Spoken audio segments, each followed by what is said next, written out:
Hi everybody, our names are Mike and Heather, and we are about to head off on a long Canada camping trip for several weeks to almost 2 months this late summer into fall. Previously, we had traveled around the country and visited all 50 states in a small Ford Transit Connect van that we called APA. Since then, and even before having APA, we've really enjoyed tent camping, but we've been doing it in a tent that is definitely too small for the kind of trip that we want to go on. So we had been looking at a lot of different tents, and we had found a few brands that we liked, but the one that kind of stood out to us the most was the Core 9 tent. Normally it's about $350 brand new on Amazon, but through Facebook Marketplace, after we had been looking for a while, we found a few that were in the $100 price range. This one is supposedly close to brand new. We want to open it up, get it out, check all of the things in it to make sure that there's no issues, but we're really excited to have found this deal. Our car is a bit messy because it's become like a catch-all for us when we've been home since we don't have our apartment anymore. And when we went to go pick up this tent bag, we were kind of surprised at the length of it, but I guess it makes sense because it's one of those instant tents, so all the poles have to be able to fit in there. But yeah, it's a lot bigger of a bag than we were expecting. The cool thing with this is that setup is supposed to be really quick, really easy because it's an instant tent. But I thought I would just give you a quick sense of the measurements of the bags, as well as what the size of the tent is supposed to be when it is fully up. And then once we do that, we'll double check all of the different dimensions to make sure we know how big of a space we're gonna be working with. So in the bag, this is about 44, so let's call it 45 inches from one end to the other. Width-wise, we're probably looking at like 15, and height is probably 11 inches. The tent itself, it says, is 14 by 9 by 78. So a pretty good amount of floor space as well as headroom, which was one of the reasons we really liked this tent. After traveling in APA and having camped in the other tent, I really wanted to be able to stand up. The biggest reason for that is getting changed. I don't want to have to lay on the bed to put pants on in the morning. I think this is getting into glamping territory, but I think it'll be really cool for the style of travel that we want to do, which is more just visiting campsites or different locations and being able to stay there, being comfortable to work. So this is something that I'm really, really excited to have gotten. For reference, Mike is 6'6", although I think he's closer to 6'5". So we needed a tent large enough for him to be able to stand up in, and we're hoping this one does the trick. Theoretically, with the word instant in its design, it should happen rather quickly, but this is our first time setting it up, so we shall see. Basically, you have a central pole that stays upright, which is what causes the length to be what it is here. And then the rest of the poles should sort of unfold out from it. And then there's a couple of spots where you'll start to push it up from there. Now that we have the tent out, we're going to set it up. It's gonna look like a time lapse for you, but we'll keep track of about how long it takes us to get it from this out of the bag up and ready to go into. Oh, do you have your phone to do the timer? It's in the house. Starting the timer now. Okay, so this stands up in the middle. This is the top of it. Okay. That all opens up, and I think you just spread everything out from here.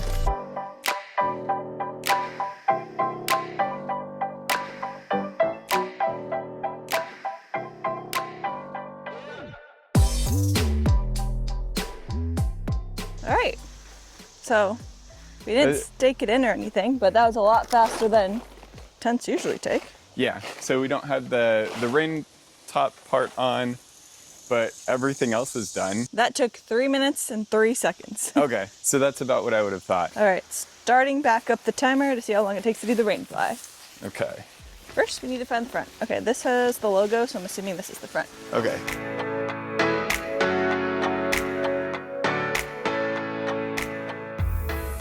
So that took all of another 20 seconds. We're notorious for arriving to places pretty late. So to be able to get everything set up in 3 minutes, let's even call it 6 minutes, we still have to obviously tie down the guy lines and stake the tent out.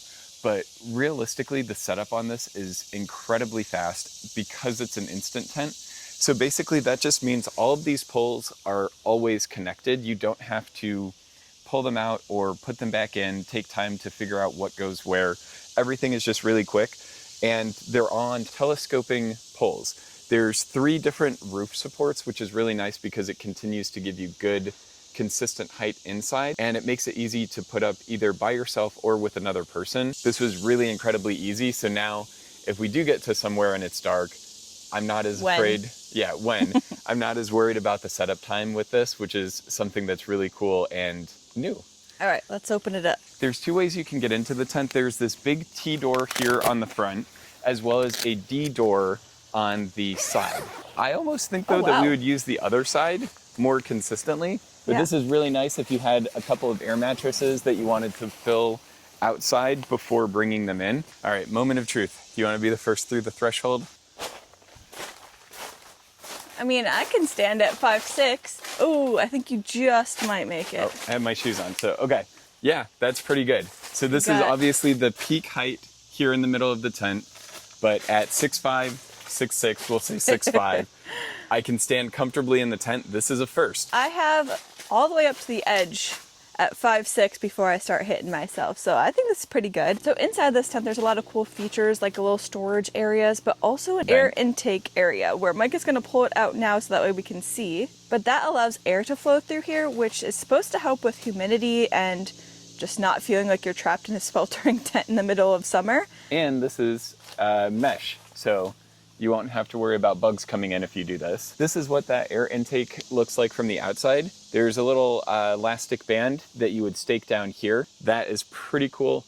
This has a lot of features that we haven't ever had before on a tent. We don't want to sell this as something it's not. So it isn't a super rugged tent, but it is exactly what we need for our camping trip. So we're super excited. Hopefully, but watch us catch one bad windstorm and the whole thing goes flying away. Yeah, it's even got a space where you can plug in your shore power, which is nice instead of having to leave your door slightly cracked at night to run an extension cord through, which is what we always have to do, which allows in bugs. So they really thought of everything.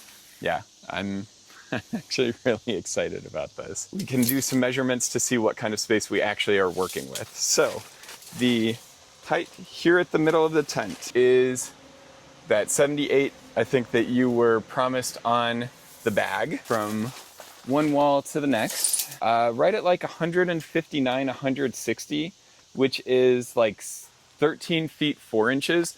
So the interior space is not that 14 feet that it says on the outside of the bag. Not bad, but just a little bit less space. And then side to side, 104 inches. So 8 feet 8 inches. From what we've seen online, it does pretty well in the rain. The only issues are these spots right on the windows and this seam down here from the floor over to the wall. So we have a spray that we'll do on the outside to make sure we maximize the water resistance of this fabric. And then we'll try and cover as much of the seams on the bottom as we can. I don't know if we'll get it all with our little seam sealer that we bought at Walmart, but maybe we'll have to get another one to make sure we waterproof this as well as we can. What is this? Oh, this is the room divider. Oh, okay. Yeah. Okay, I think this is the top. So basically this just hooks on here. We won't do the whole thing, but just so that you get the gist of what it is. These go just like that. You have a curtain that separates off the front from the back. You can see your feet underneath. Normally this would be if you had multiple people and you wanted to split the tent into rooms. The backside over where I am doesn't have a door, so it's not maybe the most useful if you're splitting a party up, like if you have a couple people on this side, a couple people on this side. But for us, it's kind of cool because if we were to put out chairs or a little table that we wanted to have out here and then have this so that our bedroom area has a little bit of privacy, not something I think we'll use all the time, or even if we would use it, but it's a cool feature to have. So what do we want to try first? The spray on the outside or the seam sealer in the inside?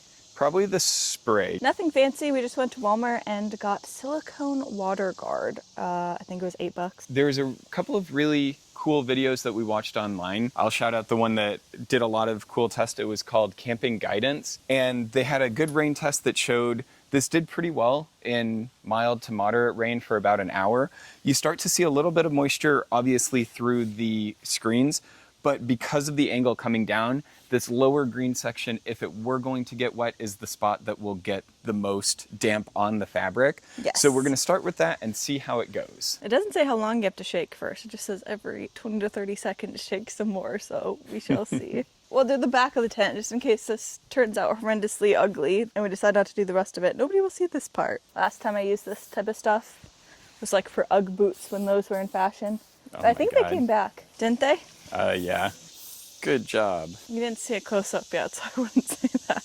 I want to get like the corners because that's where our current tent always pools. Should probably bend 20 or 30 seconds. Oh, I shot the pole. I think that's fine. Want to get some paper towels? No, Sure. it's dripping now. Good as new. Yeah. Okay. I think that's the entire green bottom part. Do we want to do the rain fly?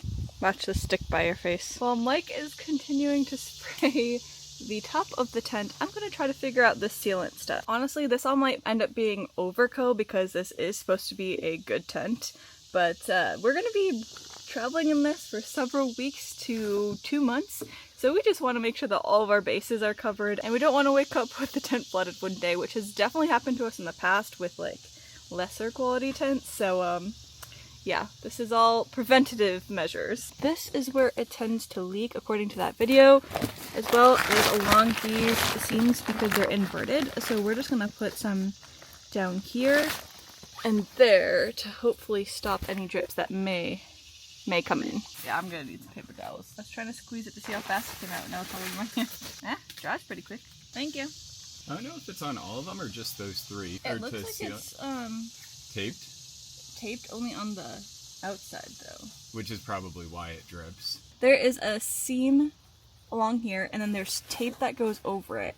And it looks like when this was manufactured, this must have been up and they taped over it, but when you pull it down, there's no tape right there. So that's just the part that we're sealing to hopefully reduce any type of leaking that may happen there. This stuff comes out really quick and kind of just globbing it on there. I don't know if this is the right way to do it, but I don't think there's any real wrong way to do it as long as it's on there. At least that's what I'm telling myself to make myself feel better. On the front tabs, we don't need to do that because the tape goes over it on the back side and underneath. So for whatever reason, those back ones just didn't have this extra tape up here. So that's why we're doing those back ones. But now we're going to move to the floor and we'll start with the corner and work our way down.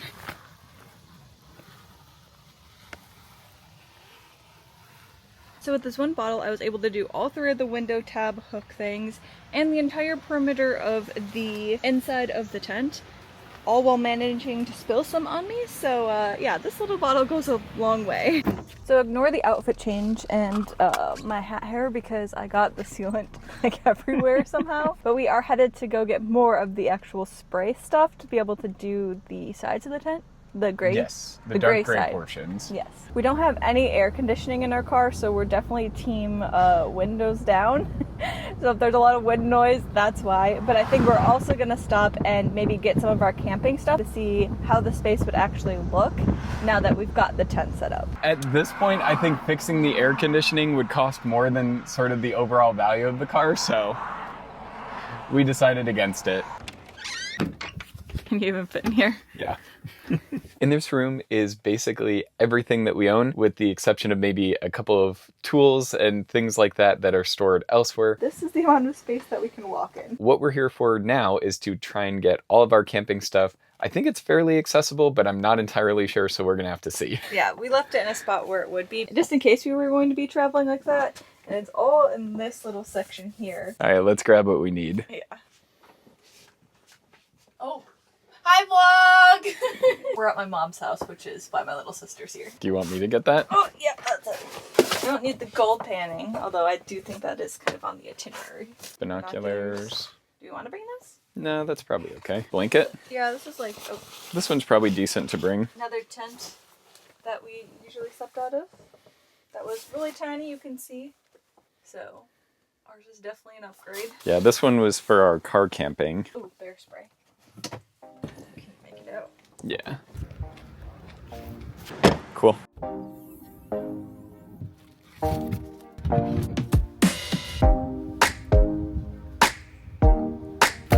We just got back with all of our stuff. We made a stop at Walmart where we got some more of the water sealing spray. We got another can of that so that we can do the dark gray areas and the screen window areas, and we made a stop at Ollie's and grabbed some equipment there. At Ollie's, we went and got these bamboo sheets. We read online that those are supposed to be better for camping so they don't get like all the humidity and moisture.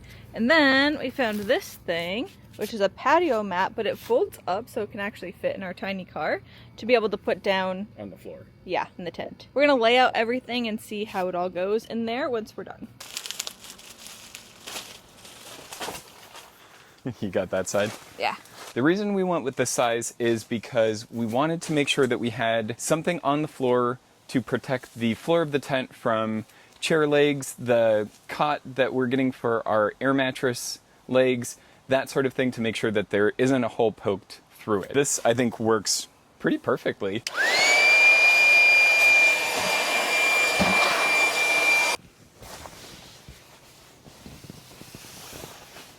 Would we go this way? I don't know, I was thinking the other way, but I guess we could go that way too. Probably like that better. Okay. So we both have an avenue to walk in, right? But if we need more space, well, we still have a lot of space over there.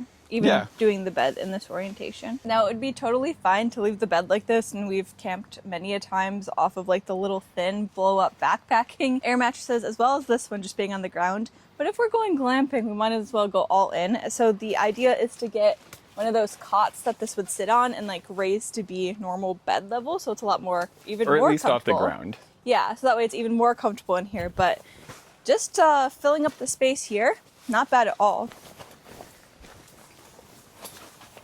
We don't know if we're taking these exact chairs yet, but we'll probably find something like them if we don't. But this is nice, more than enough space. Yeah. And if we needed to, we could even put like a little table in here and work. But the idea is if it's too bad outside to work at like a picnic table or something, that we would have enough space in here to be able to sit on our laptops or eat or something like that. Since, yeah, we're going to be living on this thing for about 2 months. I think this is where we're going to leave you today because we obviously have a lot of organizing to do. You saw us grab the bins and the stuff out of my mom's house. Because we still have a lot of things we have to find. Most importantly, well, I guess we would survive if we didn't have it. But an air mattress, bed frame. What else did we say? A big thing was the mat, but we found that today at Ollie's. Yeah, we found the mat. Maybe a little small entryway rug thing. Put our shoes on when they're muddy after hikes and stuff. Yeah, we have chairs. We have a table that we'll bring that we can work at. Obviously picnic tables, but I think we have most of what we need to go have a really great road trip through Canada. And there's some really cool camping sites that we're excited to check out, some really great things that we're excited to see. Yeah. So I think this is going to work perfect for us. We've never had a camping setup as comfortable as this. Glamping. Yeah, so I'm really excited to try this out and see how it goes. Maybe the next video or in one of the next couple ones we'll show you our vehicle and maybe give you a rundown of all the gear that we're planning on bringing and show you how we load everything up between the chairs, the tent, all of that, how it fits into a small vehicle and everything. Fits. Yeah, we haven't tried that yet, so that'll be the next thing. But thanks so much for watching. We hope you enjoyed. If you have any questions about our upcoming plans or about the tent, or any advice you can give us on tent camping and something like this, or any supplies that we might be forgetting, because we are definitely going to do a supply run. Like I said, we have a couple things we want to pick up, so any advice or items that are must-haves, we'd love to hear them. Thanks again for watching. We really do appreciate all of the support that we get from this community, and this is something that we're excited to go and get into, get back on the road, because we've been home for a little while. Yes, so too long. We will continue to share this adventure with you, and we'll see you in the next one. I'm living my best life. I wake up with the sunrise. It does not look a thing like I thought that it would, but I've been getting my steps in, and I sleep with my best friend. It's the best that it has been in a long time. I'm living my best